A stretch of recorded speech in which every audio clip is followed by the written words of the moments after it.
शिवसेना ठाकरे गटाचे कल्याण पूर्वेतील नवनिर्वाचित 4 नगरसेवक अद्यापही नॉट रिचेबल असल्याची माहिती पुढे आली आहे। या प्रकरणी आता ठाकरेंच्या शिवसेनेचे जिल्हा प्रमुखांनी थेट पोलीस ठाण्यात मिसिंगची तक्रार दाखल केली आहे। नॉट रिचेबल नगरसेवकांच्या शोधासाठी अधिकृत लेखी तक्रारही दाखल करण्यात आली आहे। दरम्यान नगरसेवकांच्या जीवाला धोका आहे की अपहरण याबाबत सीसीटीव्ही कॉल डिटेल्ससह तांत्रिक तपासणी करण्याची मागणी जिल्हा प्रमुख शरद पाटील यांनी केली आहे।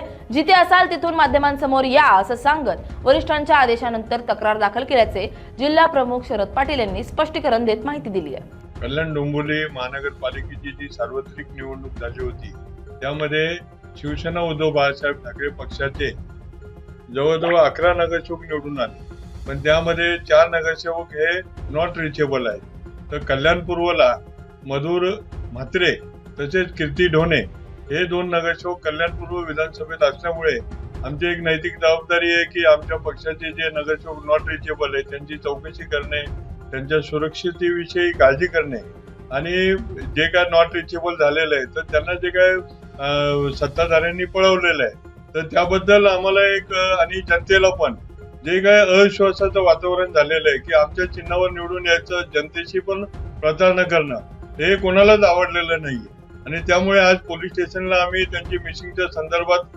तक्रार दाखल व्हावी म्हणून अर्ज केलेला आहे आणि त्याची दखल पोलीस घेतील। त्यांचे सीसीटीव्ही कॅमेरे व जे काही तांत्रिक बाबी आहेत ते तपासून त्यांच्या जीवाला धोका आहे का, अपहरण झालंय का, त्यांचं काय झालंय ते आजपर्यंत जनतेला पण कळालं नाही व आम्हाला पण कळालं नाही। त्यामुळे हे सर्वच आम्ही एक काळजीपूर्वक त्यांना बघतोय की तुम्ही जिथे कुठे असाल तिथे मीडिया समोर यायला पाहिजे होतं। तर आमचे जिल्हा प्रमुख अल्पेश भोईर असतील, तात्या माने असेल, कालच आम्ही प्रेस कॉन्फरन्स घेतली आणि त्याबद्दल सांगितलं होतं की आज मिसिंगची तक्रार दाखल करू। त्या पद्धतीने आज आम्ही मिसिंगची तक्रार दाखल करायला गेलेलो आहे।